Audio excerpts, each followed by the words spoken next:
We are now live on YouTube. All right, and I do see John as an attendee, so let's go ahead and pull him on over.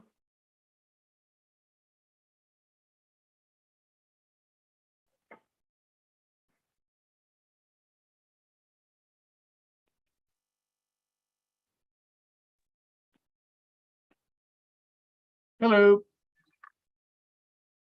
Hey, John. Hey, Chris. Hey, Tom. Hey, John. Long time no see or talk. All right, well, I do recognize a quorum. Let's go ahead and call the roll just to establish that. Chair Rogers, Here. Member Schwedhelm, Here. Member Sawyer. Here. Let the order reflect that all subcommittee members are present. All right, let's start with public comments for non-agenda items. If you have a comment that's within this committee's purview, hit the raise hand feature on your Zoom. And confirming that I don't see any. Let's go to our approval for minutes. We have special meeting minutes from April 28th. John or Tom, did either of you have any changes to the minutes? No changes. John did a wonderful job chairing that meeting. Thanks, Tom. Let's go ahead and go to public comments to see if there's any changes on the minutes. And I don't see any there either. So I'll bring it back. Without objection, we'll show those minutes adopted as presented. Let's move on to item 4.1. Alan, if you want to take it away. Sure. Thank you, Chair Rogers and members of the committee. I'll stall a little bit as we're getting the presentation up. This is our only agenda item that we have today. Really, this is a kind of a prelude to our meeting at the end of October, which will be the mid-year fiscal performance, mid-year budget performance for the general fund, and that will take up a good amount of our time. But for today, what I wanted to do was to go over kind of an overview of the budget process, kind of let you know what we're doing now, where we are going forward in the budget cycle, and as I'm drawing this out, Victoria, the thing still isn't up. I think they're having it. Yeah, we're trying to get it up. I'm not sure. Just 1 second. Yeah, no problem. I can vamp as long as you need. Wonderful. So anyway, we you know, it kind of gets into a little bit of what goes into what you finally see in May when we come to the study session and all that. Just thought we would kind of pull the curtain back and let you see what goes on there at a high level.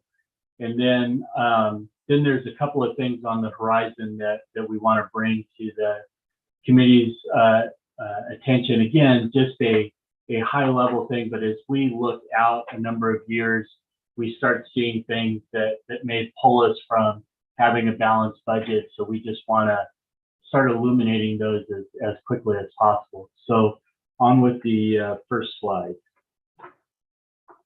So what I'm calling here internal budget development. So the basic things that we do is we have a base budget. We have what we call additional needs. Those are all of those things that are requested by departments outside of the regular normal business operations. So whether that's positions or a new contract service or capital equipment or whatever it may be, that's what goes into the budget that you see in May. And normally the way we would work this is that come January, we would go and have we would let the departments know how we were doing from a budget standpoint. And we would give them guidelines to say you need to have a flat budget or you could grow by X number of %.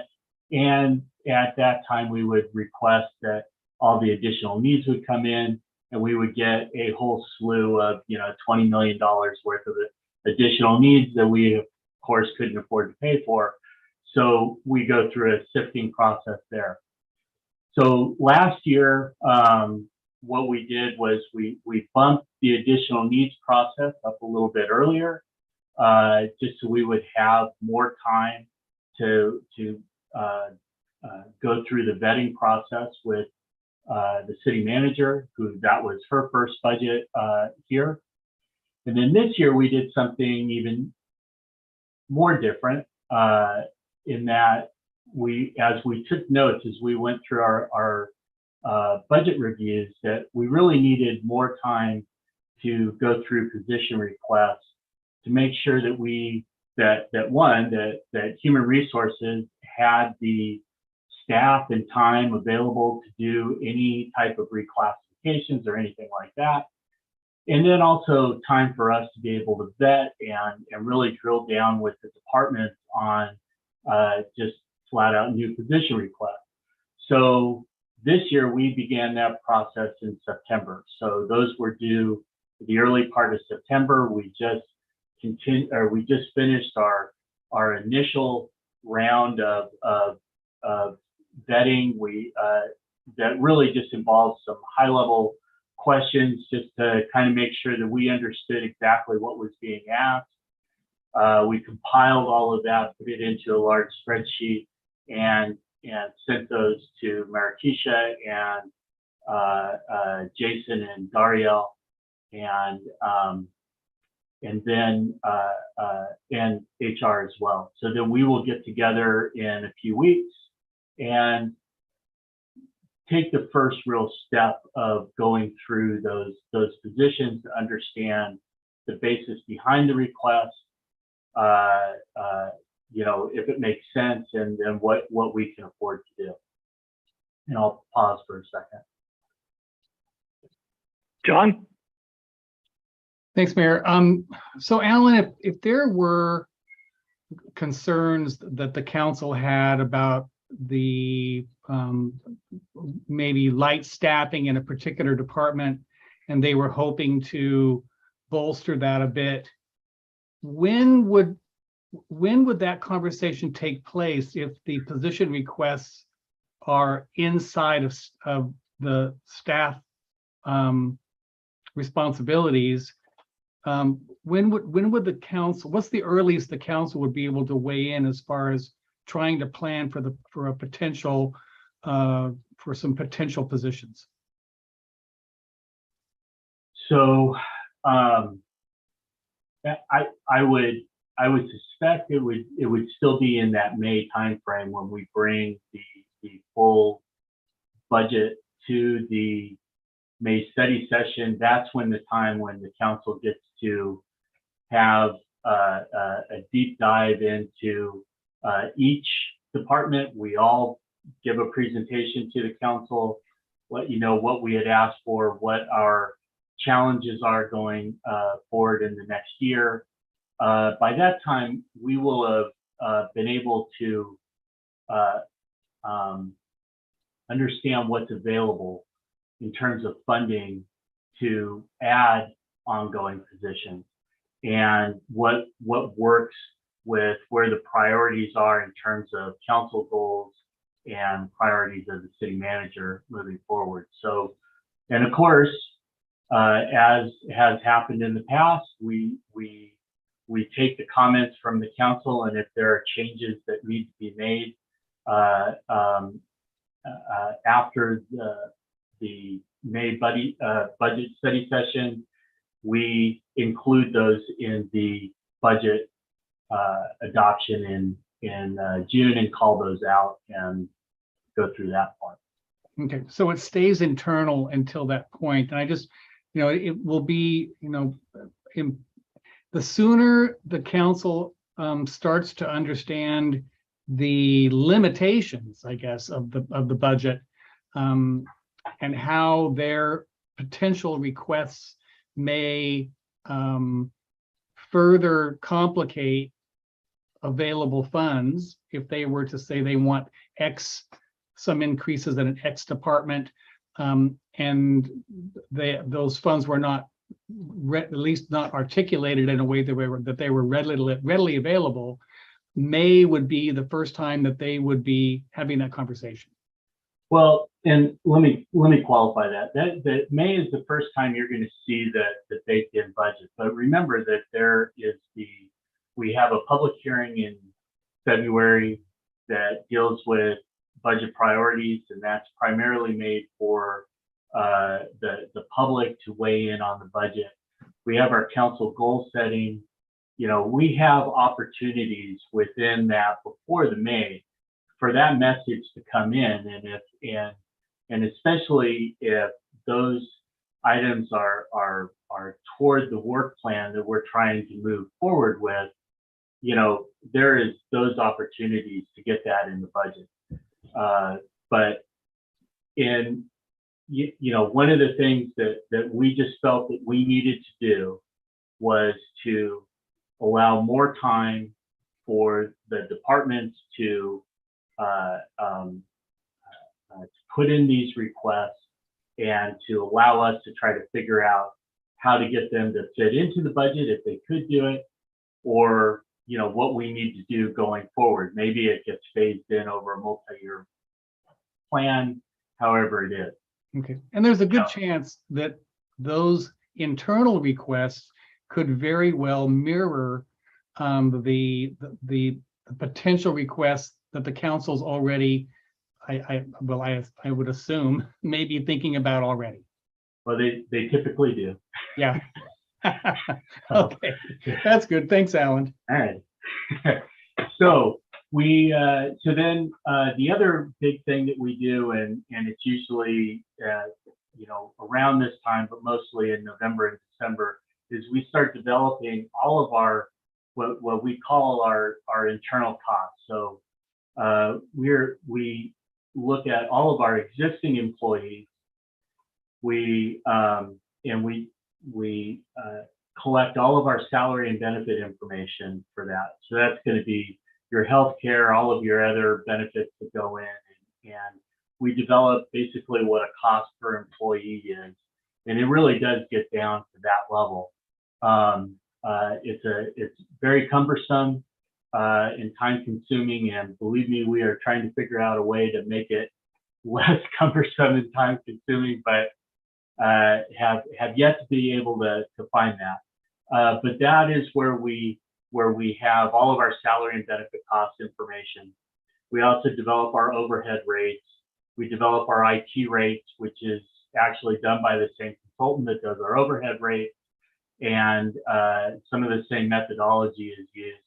And our fleet rates are developed. So at that point, you have all of the internal service funds have developed the rates that they need to do to charge out to all the departments as part of the budget. You have, and then the overhead allocation that goes out to the non-general fund departments so that they have all of that when it comes into, so that's also part of the budget.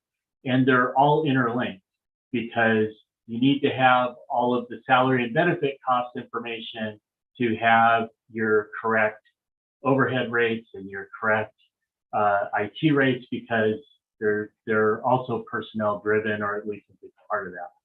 So all of that during that period leading into January is one where we are actually probably from a finance department and some of the other departments are most busy.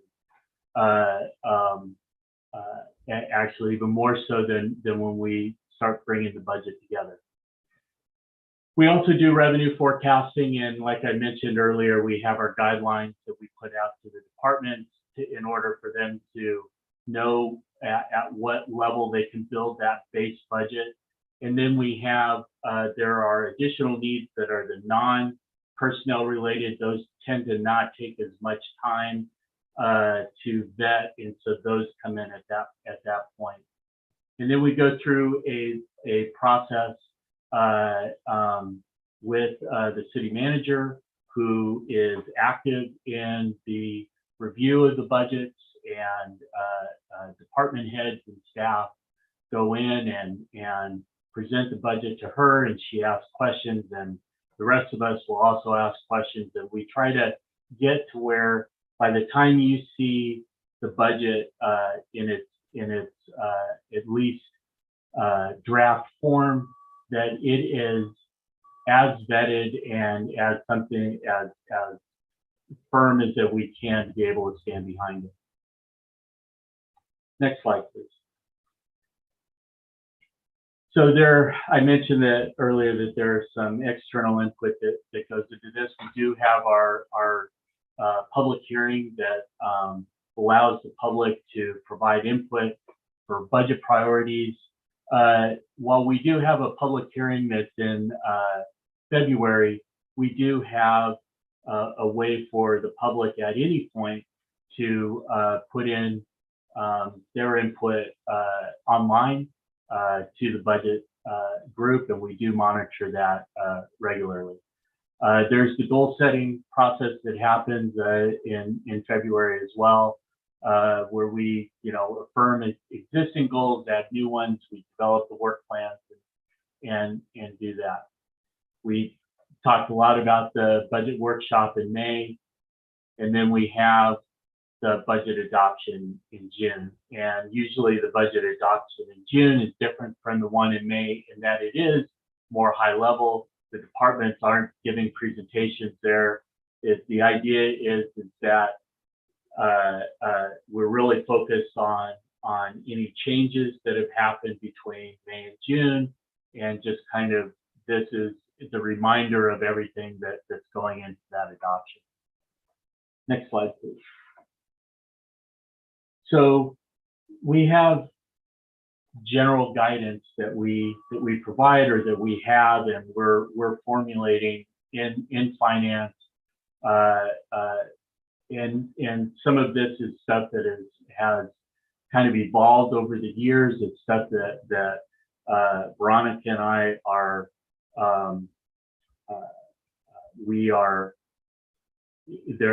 they're things that we want to move forward with, and I know Marquisha does as well. Our goal is to have a balanced budget, revenues and expenditures, and transfers in and out, all of those to be equal, especially in the general fund. This is something that we did in the last year. It's something that we want to do moving forward. Non-general fund departments may spend down the reserves. General fund can as well. It's something that we don't want to do, and that's not, as we're building a budget, we're building toward a balanced budget. There are some times where in an enterprise fund we'll need to go into reserves for a particular reason. As long as they still stay within policy limits, then that's fine, and they typically have the way to pay for that. In order to come in with a balanced budget, one of the things that we need to do, and what we're working really hard in the finance department, is to come up with realistic revenue estimates and expenditure costs as well. So starting with the revenue estimates, you'll note that last year at mid-year we upped our general fund revenue estimates by about $9.5 million. This is because we looked at where we were, and again, it was coming out of a pandemic, so we had been holding our revenues flat because we didn't know what was going to happen. But we realized that our revenues were just artificially low, so we needed to bump those up, which we did. And we are still in the process of closing our books, but we came very close, at least on a revenue standpoint, very close to I think what our estimates were. So bumping those up was a good thing. And really, what we're doing is putting again, not getting reckless with our revenue estimates, but being as aggressive as we can be, that allows for more budget flexibility in the front end of the budget. I think that's important because that allows more flexibility for council and the departments to be able to program things instead of coming in overly conservative. And then at the end of the year, we find that we have a huge surplus. Well, we could have been spending that money earlier on in the process. So we're trying to kind of flip the script to go into more of that realistic based budgeting. And hopefully it doesn't bite us going through, but this is, you know, where we are. We do work with, we have sales tax consultants that we work with, and who they are inherently conservative, and so we try to kind of find that buffer of what we're really seeing locally in Santa Rosa, and we monitor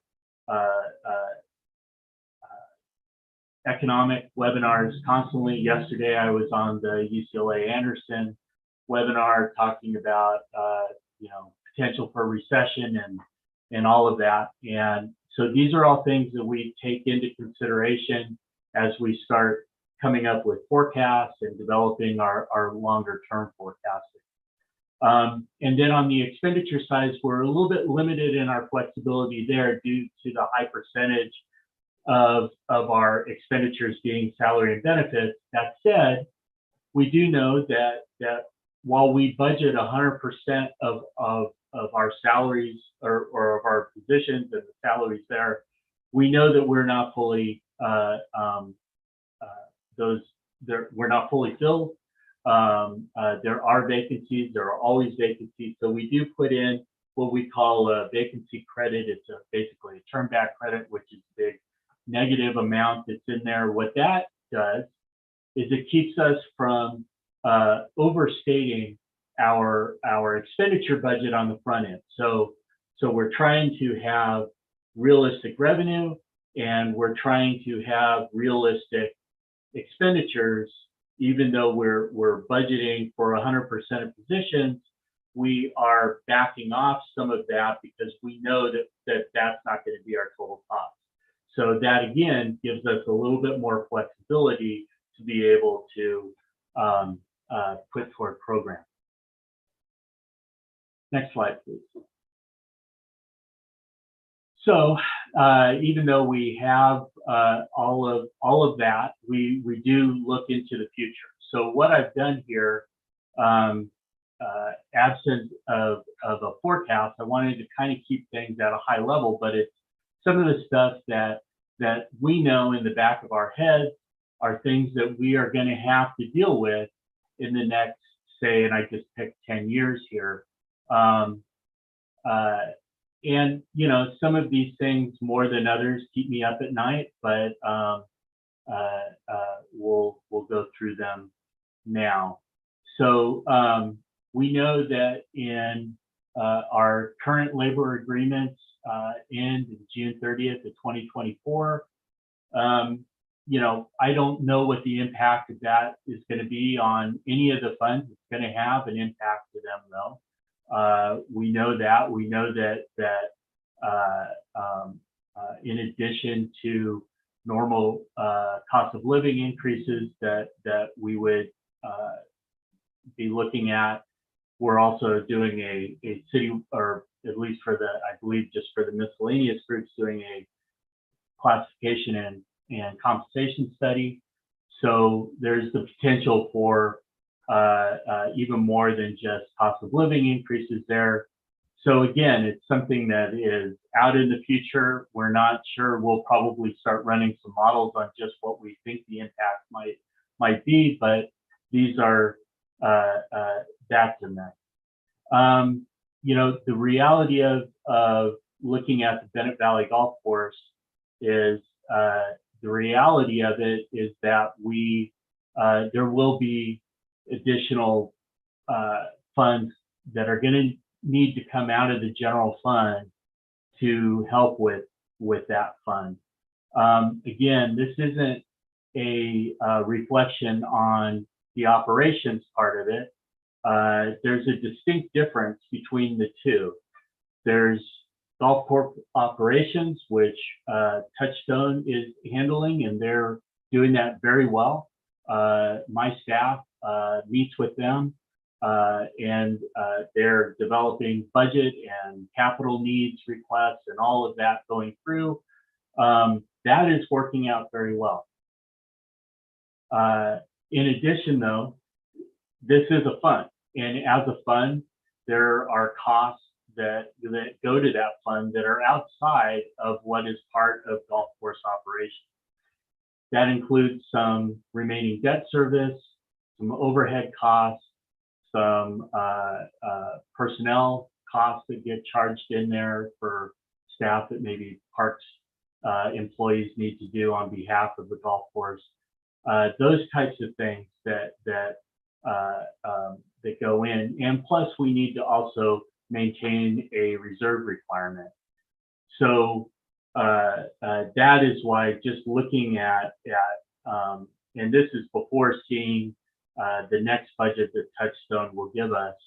My estimation is, and it may be a little bit conservative, but I would guess that we probably have at least 2 or 3 more years of providing some sort. Doesn't need to be the same amount as it is.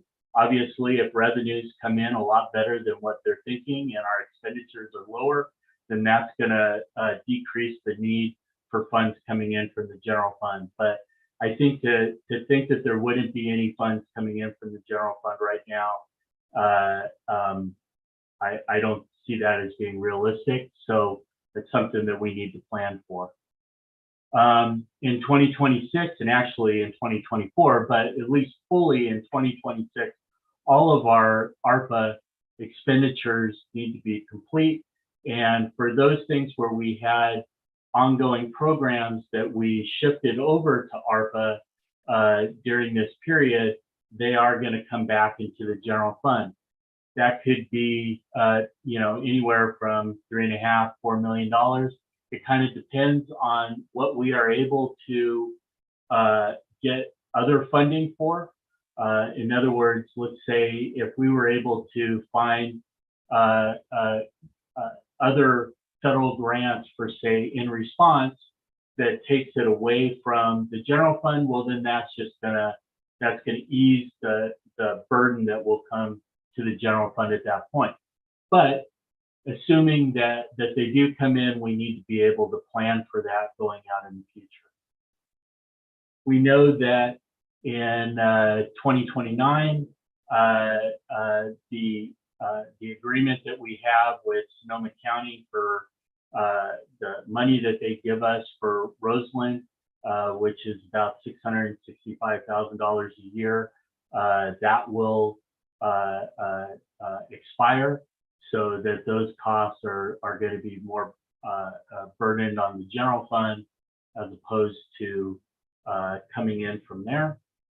And then finally, in March of 30/31, our what's Measure Q, which was, if you recall, we had 2 quarter-cent general sales taxes. We combined them into one half-cent sales tax, and for a 10-year measure, and that will expire there. I have it down at about 20 million. Actually, I think we got about $23 million this past year. So anywhere from 20 to, at that point, maybe $25 million worth of general fund revenue coming in potentially would expire. So I'll pause there for a second. I think John may have had a question. I do. Thanks, Alan. 2 questions, actually. First of all, on the Roseland figure, there was an amount, and this looks vaguely familiar, that this county was going to be paying us in perpetuity, and nothing. Is that a different payment? And do you know how much that is? Because there was one that Efren and I negotiated that they were going to pay until Roseland was so fiscally strong that the county could start to reduce that. But it wasn't perpetuity. Okay. Well, I'd have to go back and take a look at that. And Yeah. the only payment that I'm aware of that we get in from the county for Roseland is this 665. And so I think that, you know, that's when and it was my thought that it went away at this point. If it lasts longer, all the better. Yeah. And so we'll definitely look into that and factor that in. Okay, I appreciate that. It's not a gold mine, but I remember it felt like a bit of a coup in that we were able to get it, you know, forever. And they actually, I think the county actually came up with the idea when we were in those negotiations. So I'll let you check that out. The Yeah. other question is how are you accounting for Measure H? That is the public safety sales tax, right? Yeah. So that's going to be outside of the general fund. I'm just looking at general fund impact. Oh, here. okay. Sorry. So, yeah, no problem. You know, obviously, if that one fails, then you're looking at a bunch of costs that will probably need to go on because their programs,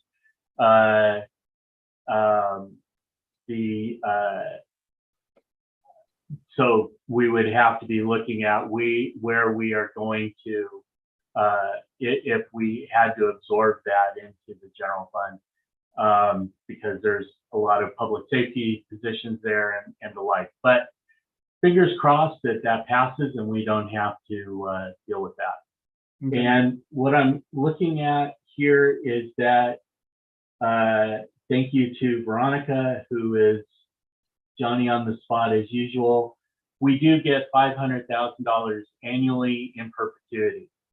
However, that's a different payment, the 662 for preventive or for pavement maintenance that expires in 2029. That makes sense. I appreciate that. Thanks, Veronica. And so next slide. So, and then the other thing that I wanted to just throw out there, and just these are high level numbers, but again, there's things that we are looking at and trying to be creative around to find ways of dealing with. We do have some infrastructure needs out there.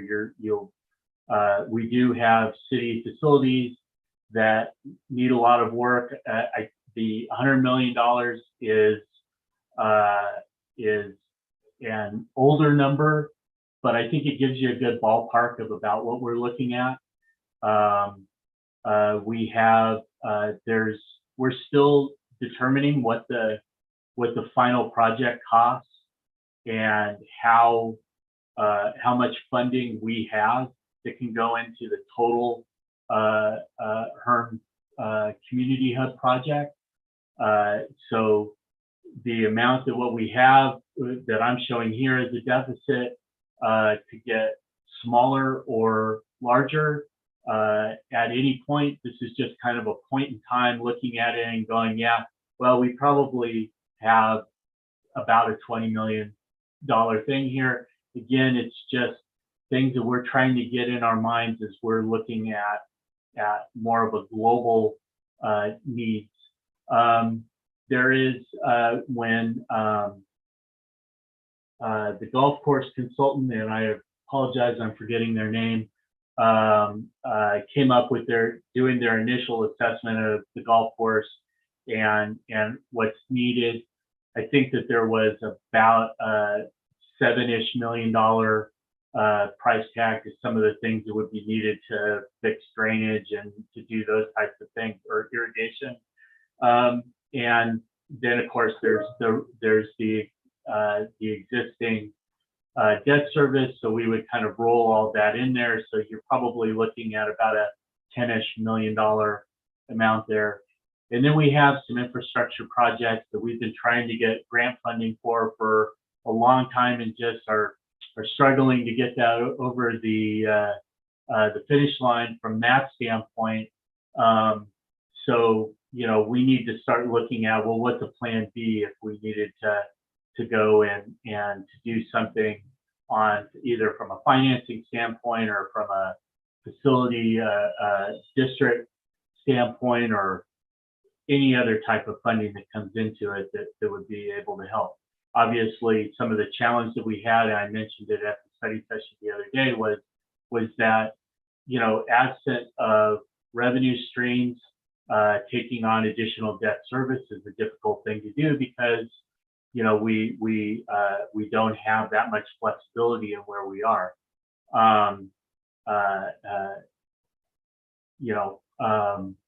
But these are things that we look at and try to utilize all of the tools that we have available to us.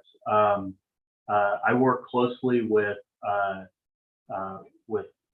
financial advisor, municipal advisor that we have that helps us with our bonds, and to do that, that's PFM that works with that. So we have an arrangement to them for them to help us with that, and I think we have a meeting to walk through some of that with myself and the ACMs and Marquisha, to just kind of what tools are out there in our toolbox beyond getting grant funding in or other types of things like that. So what can we realistically do so that when we come back to you, and I'm not sitting there in front of you saying, well, we can't afford to do this and we can't afford to do that, and so have a nice night. We're trying to, be creative and still understanding what we can afford to do, but to leverage funding from outside sources as much as possible and be creative with financing. And if that means setting up districts or doing things like that, we'll try to work through those plans. So, and with that, that's the end of my presentation. Kind of give you an overview. Like I said, we have the fiscal year-end performance will happen October 27th. That's the one where we will have closed the books.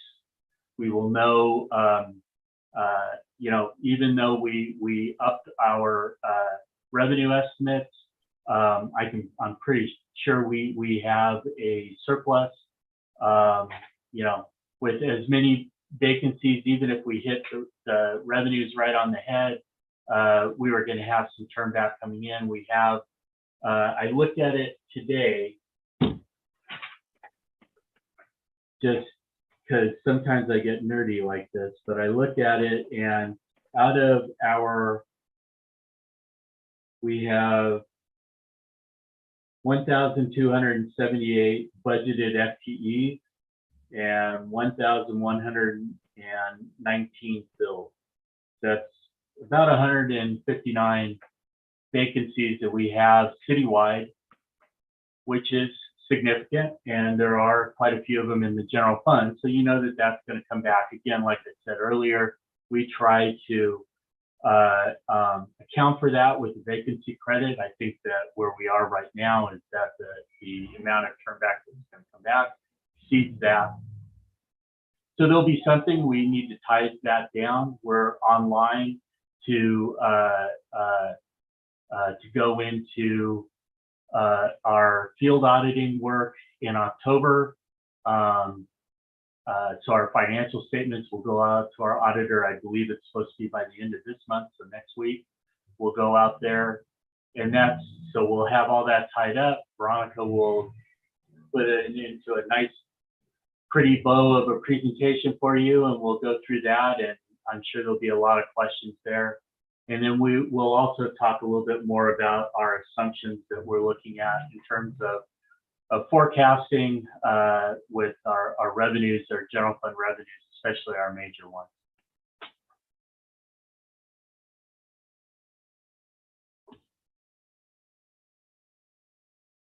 So that's all I got. Sorry, end of report. Just making sure, Alan. Yeah. All right, John, Tom, do either of you have any additional questions for Alan?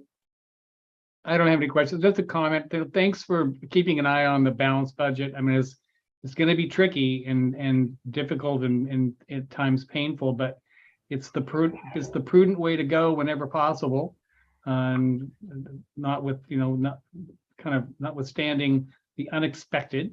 But I like going into the process with that firm desire to have a balanced budget, because I think that will serve the city well in the future. So Alan, I Yeah. do have a question with your estimates. We just established that 115 trust. Will you be able to estimate if we will ever be able to actually place some funds in there? And if so, what would that look like? Yeah, so we actually did. We took, so we had our initial investment of 10 million. That is being slowly put in dollar cost averaging to try to maintain as much principal in a volatile, market. Our existing pension obligation bonds will retire, I believe, in 2024. It may even be a little bit sooner than that if we're able to do it. And then the payments that we would make on the general fund to that debt service, and in the water funds to their portion of that, are going to go into the trust. So you're looking at, a couple $1 million a year with zero impact to operational budgets in either water or general fund that go in. So it's a really unique situation that we had, that we were able to put in a pretty sizable initial payment, and then to be able to have a regular payment that goes in that's outside of whatever we have at the end of the year. What I think this allows you to do is that focus on, like I said, we have all these facility needs, is to focus on those types of things to put those dollars into. Taking true one-time dollars and putting them into one-time projects is really a good way to go. And to be able to just have a continued constant stream of investment into the 115. And what that's going to do is, as the market is volatile, as our pension costs become volatile, what that 115 is going to allow us to do is to mitigate the spikes that might come from our UAL payment going up. And so instead of going and having to reduce general fund budget because our costs are going up, we can mitigate those spikes by taking money from the 115 and sending that little bit extra over to PERS to maintain that cost. So that way, it's still what our overall payment is. It's just part of it is coming from outside the general fund. And so it allows general fund operations to keep moving with relatively little to no impact based off of whatever impacts are coming in from PERS. Great, thanks. You're welcome. One other thing, just before we move on, that I do want to mention, and it's part of what we're doing, and we actually had our first meeting today. I'll be meeting with all of the labor groups and to go over to basically establish a dialogue with them moving forward. My hope is that it's a regular and ongoing dialogue. I want to be open of where we are, and to be able to explain things as much as possible. There's a lot of questions that come out about our finances, and especially when our financial statements come out at the end of the year and they don't quite line up with what we were saying at the beginning of the year. There are reasons for that, and they're reasonable reasons, and we want to be able to explain those as much as possible. We met with Unit 2 today. We were supposed to meet with Teamsters today, but we had to postpone that to a later date. Hopefully that'll happen next week or the week after. But what I've told to the one group today, and what I'll tell to all of them, is that the goal is to absolutely, before our any major budget presentation to the council, is that we're able to reach out to them and to have the conversation so they know what's coming, but to actually have more discussions, even if they're informal and just a question and answer type of thing. I think the meeting went well today. There were a lot of questions. And, you know, honestly, you know, we may on some points have to agree to disagree, but at least, you know, we're open and transparent about how we are developing our estimates and setting up a budget and what makes sense going forward and all of that. So that's something that Markeisha and I have been talking about for a while, and really to try to you know, be more open with the groups, and so we started that process today. Any other questions? Let's go to public comments then and see if anybody has comment on this item. Go ahead and hit the raise hand feature on the Zoom.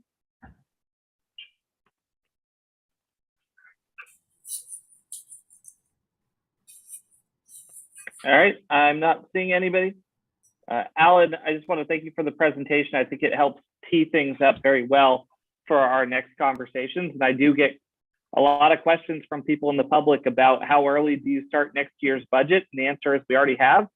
It's good to have a little bit of insight for folks on when department heads get involved, what opportunities they have to give their feedback, and when council members are really going to start to make some of these decisions. And so I just appreciate the presentation. I look forward to the next one.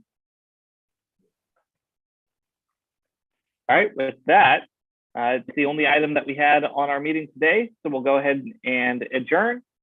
Tom and John, I'll see you guys on Tuesday for our special council meeting. Won't see me, but enjoy. We'll see John. See you. Thanks, All right, Alan. bye, everybody. All right, thank you.